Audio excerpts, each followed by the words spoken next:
આવો જીતુભાઈ. થાય કા નથી આખી રાત તમે અહીંયા તડિંગ બાંગ કર્યું નહીં?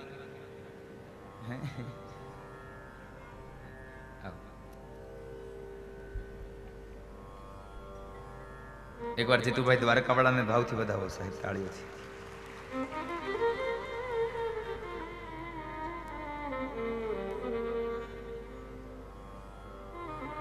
આ ઉંમરે આખી રાત ડાયરા કરીને સવારમાં પાછા કથામાં વાલ્યો.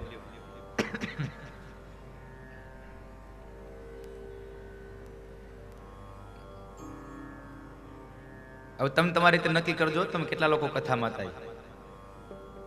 આપણે કથામાં આવી પણ પાછા આમ કથામાં આવીને કંઈક નવી પ્રવૃત્તિ કરતા હોય. અમુકને તો હું કંઈક તો કહું કે ભાઈ તમારે પહેલી લાઈનમાં ન બેહવું. કેમ? એ કે પહેલી લાઈનમાં બેઠો બેઠો આમ ગેમ રમતો હોય. તું કથામાં આવ્યો છો કે ગેમ રમવા આવ્યો છે?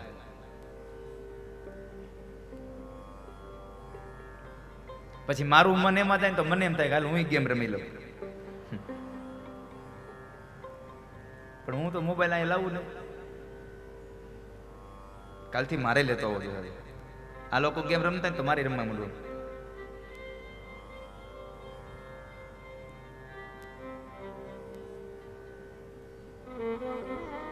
આજ તો મોટી વ્યથા છે સાહેબ. આપણે કથામાં હોઈએ પણ કથા આપણામાં નથી હોતી. 3 કલાક આપણે બેઠા હોઈએ કથામાં, પણ કથા આપણામાં નથી બેસતી હોતી સાહેબ.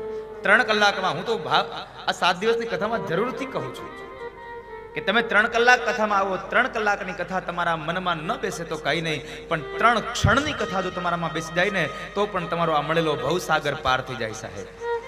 3 ક્ષણની કથા તમને જો તમારા અંદર ઉતરી જાય, કારણ એક શબ્દ માત્ર માણસનું આખું જીવન પરિવર્તિત કરી નાખે છે.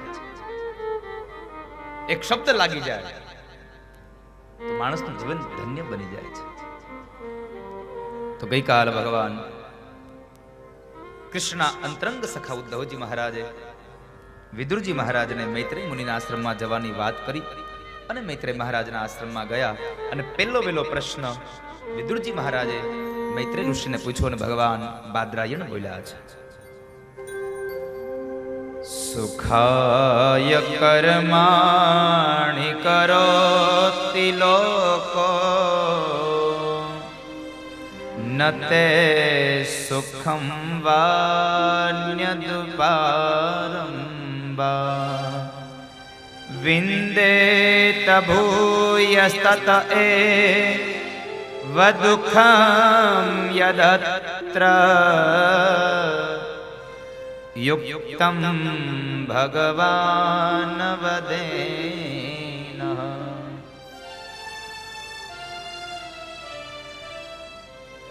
વિદુરજી મહારાજ પ્રશ્ન કરે, સુખાય કર્માણિ કરોતિ લોકો.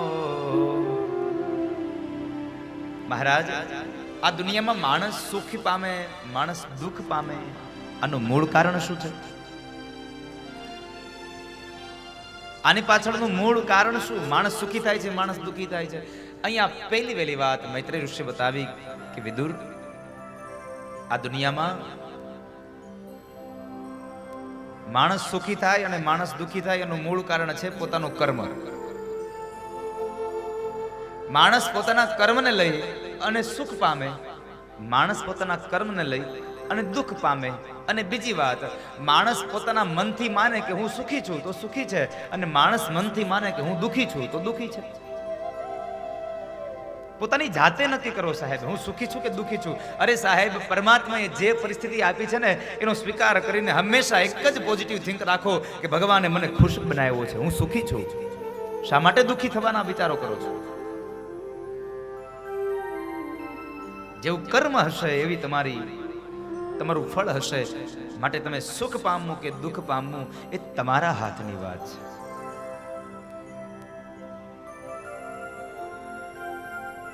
અને આમ પણ ભગવાન કૃષ્ણ સ્વયં ગીતાજીમાં બોલ્યા છે.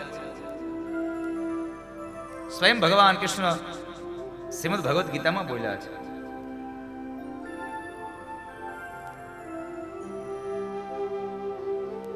આ કોણ આપી ગયું મને?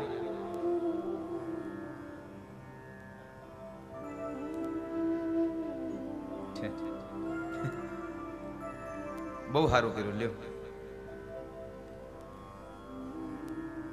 તમે કેટલા ભાગ્યશાળી છો ખબર છે? તમને કથા મંડપમાં અંદર બેહવાનો અવસર મળ્યો. બહાર બધા એમને ટીવીમાં જોવે છે. ન્યાય પૂરું થઈ ગયું. એકવાર તાળીઓથી વધાવો વરસદા પરિવારને. કેટલો ભાવ હશે ત્યારે આટલું મોટું ગ્રાઉન્ડ પેક થઈ ગયું છે. વિનુભાઈ, ઓલો વાઈફાઈ વાળો કેમેરો છે ને, એ બહાર લઈ જાજો, એટલે અમને ખબર પડે અહીંયા બહાર શું છે. હો ને, બીજું કઈ નહીં. આ તો ઘરે બેહીને કથા કરતો ને એવી કથા કરવાની મજા આવે. આ ઓલી પેલી નવ કથાનો થાક અહીંયા ઉતરવાનો છે, 100% છે.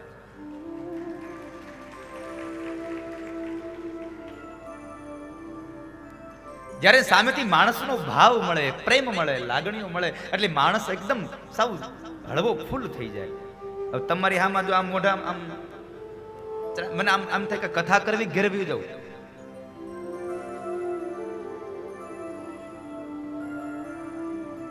પણ આપ સૌનો ખૂબ ભાવ છે. વરસડા પરિવારે તો કથા બેસાડી છે ને ભાવ છે. પણ ગઈકાલે હું રાત્રે પધરામણીમાં ગયો. ઘરે મેં મળવા માટેનો સમય આપ્યો તો. મેં સમય આપ્યો તો 6:30 થી 8 નો. હું 8:30 વાગ્યા સુધી તો પધરામણી માંથી બેઠો હતો. કેટલા લોકો આવજા કરતા હતા. પછી મને કેવું પડ્યું, ભાઈ હવે કાલે.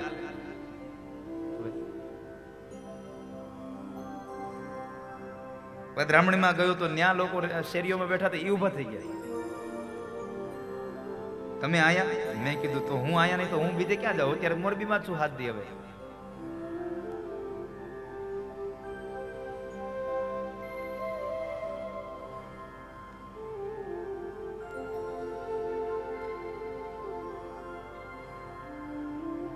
મને એવું લાગે છે કે તમારા બધાનો પ્રેમ એટલો બધો વધી ગયો છે ને, તો મારે લગભગ આ ઉનાળામાં પાછું મોરબીમાં આવવું પડશે કે કથા કરવા, એવું લાગે છે.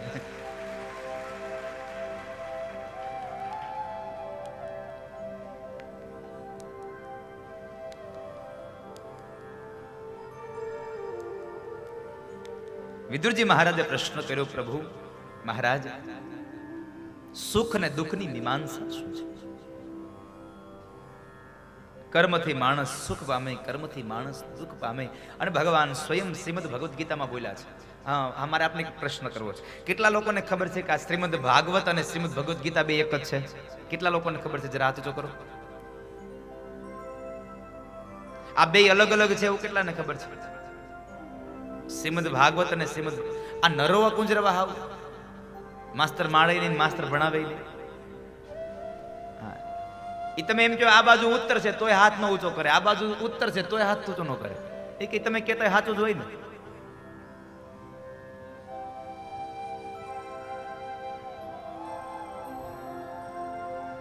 ફરીવાર પ્રશ્ન કરું, કેટલા લોકોને ખબર છે કે આ શ્રીમદ ભગવદ્ ગીતા અને શ્રીમદ ભાગવત આ બે એક જ છે? જરા જેને ખબર છે હાથ ઊંચો કરો. આ બે અલગ અલગ છે આવું જેને ખબર છે એ હાથ ઊંચો કરો. જેને કઈ ખબર જ નથી એ હાથ ઊંચો કરો.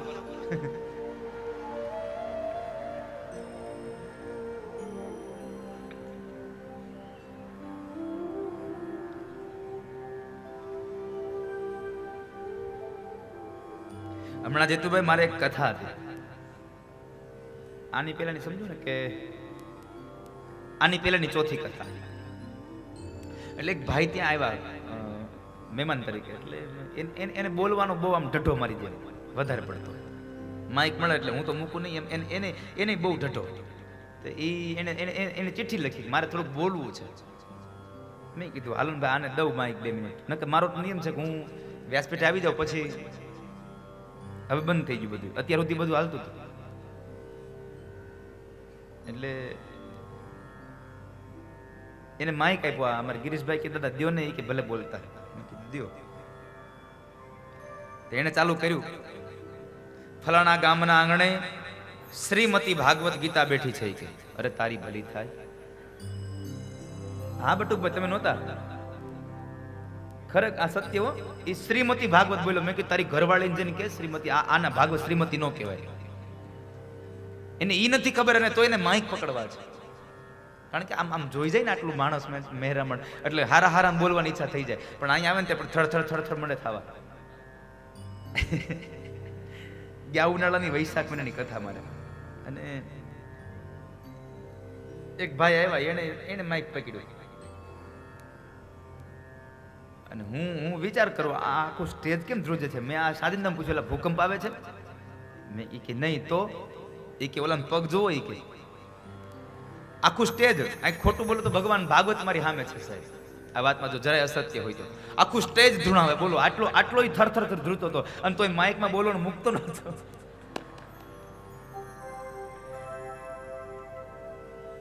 બહુ અઘરું છે અહીંયા આવીને બોલવું.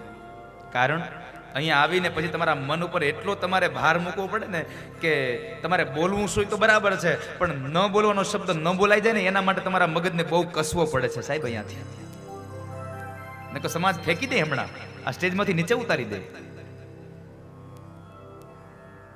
એના તો સમાજ છે, સ્ટેજ ઉપર બેસાડતા પણ વાર ન લાગે અને ઉતારવામાં તો એનો ઘડીનો છઠ્ઠો ભાગ લાગે. ભાવાવેશમાં કંઈ બોલાવવું ન જોઈએ. કોઈના દિલને, કોઈના આત્માને દુઃખ થાય આવો શબ્દ પણ અહીંયાથી ન નીકળવો જોઈએ. ભારતીય સંસ્કૃતિની ગરિમાઓને કોઈ જાતનો લાંછન લાગે, આ વ્યાસપીઠની મર્યાદા તૂટે એવું વર્તન અહીંયાથી ન થવું જોઈએ સાહેબ. એવું વાક્ય અહીંયાથી ન નીકળવું જોઈએ.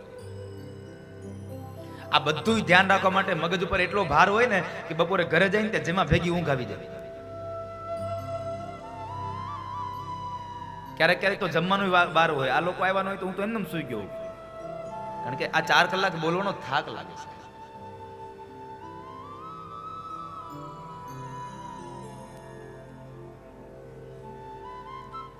કર્મ કરશો એવું ફળ મળશે. એટલે તો ભગવાન સ્વયં ગીતાજીમાં બોલ્યા, કર્મણ્યેવાધિકારાસ્તે મહાફલેષુ કદાચન. કર્મણ્યેવાધિકારાસ્તે મહાફલેષુ કદાચન. જેવું કર્મ હશે એવું ફળ હશે તમારું. કર્મ અનુસાર ફળ મળશે એ કથા બતાવી. ત્યારબાદ આ પૃથ્વીના સર્જનની કથા છે.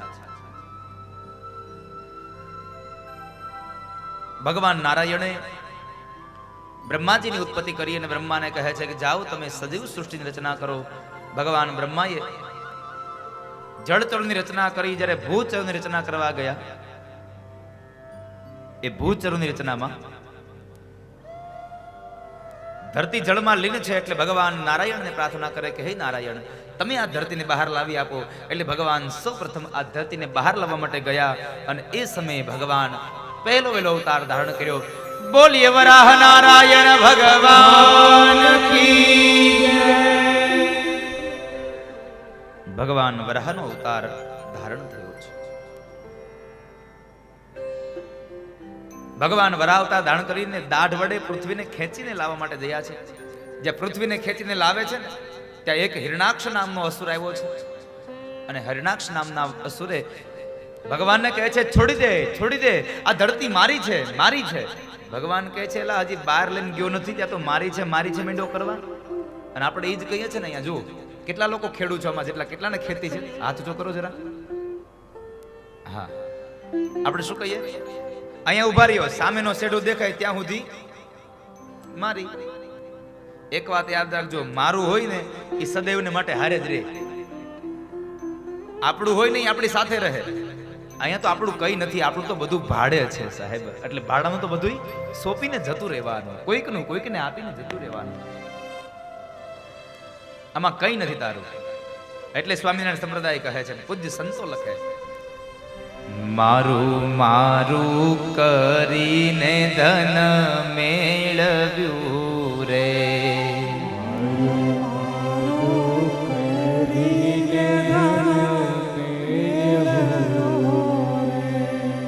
એ મારું કરીને ધન મેળવ્યું રે.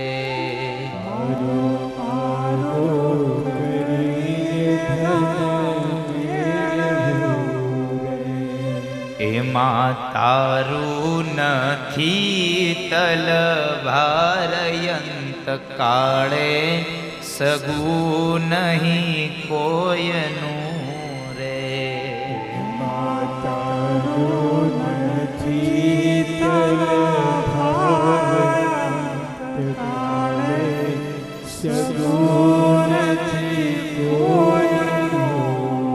જેટલું મારું મારું કરીને ભેગું કર્યું છે એમાં તારું કશું જ નથી, ભગવાન કહે છે. ભગવાને હિરણાક્ષને બહુ સમજાવ્યો છતાં ન સમજો અને અંતે ભગવાને હિરણાક્ષનો વધ કર્યો છે. ભગવાન કહે છે જેટલા મારું મારું કરે છે એ બધા મરે છે, જેટલા તારું છે કરે છે એ બધા આ જગતમાં તરી જાય છે.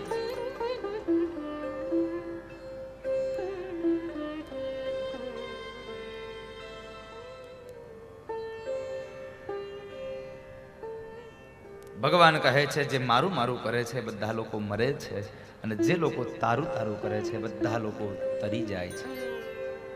ભગવાને હિરણાક્ષને સમજાવ્યો પણ ન સમજો અને અંતે ભગવાને હિરણાક્ષને માર્યો. વિદુરે પ્રશ્ન કર્યો, બાપજી આ હિરણાક્ષ કોણ? દિતિનો પુત્ર. અરે બાપજી, દિતિ તો દેવોની માતા છે, છતાં પણ એ અસુરોની માતા શા માટે બન્યા? તો કહે છે સાંભળો વિદુર, એની પાછળનું એક બહુ મહત્વનું કારણ છે.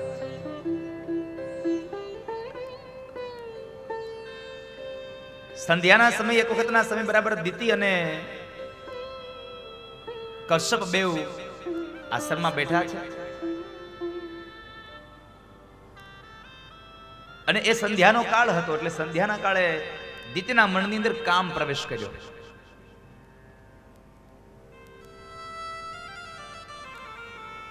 દિતિના મનમાં કામ જ્યાં પ્રવેશ કરે છે એટલે દિતિએ પોતાના પતિદેવ એવા કશ્યપ મહારાજને કામને ભોગવવાનો પ્રસ્તાવ રાખ્યો. પણ કશ્યપ કહે છે દેવી, આ સંધ્યાનો કાળ છે અને સંધ્યાનો સમય ભજનનો સમય છે, ભોગ ભોગવવા માટેનો સમય નથી. આ આપ સૌને મારી પ્રાર્થના છે કે સંધ્યાના સમયે ભોગ ન ભોગવશો, સંધ્યાના સમયે ભજન કરવું. પણ બને છે એવું કે આપણે આખો દિવસ રામજી મંદિરે બેહીએ, કોઈક બીજો ગામનો ચોરો હોય ત્યાં બેસીએ, કોઈ બીજું મંદિર હોય તો ત્યાં બેસીએ, પણ જેવી સાંજ પડે ને આમ ચોકમાંથી પૂજારીને આવતા જોઈ જાય એટલે આપણે તરત ઉભાથી હાલો હાલો પૂજારી આવી ગયા, આપણે ઘેરે વ્યા જઈએ.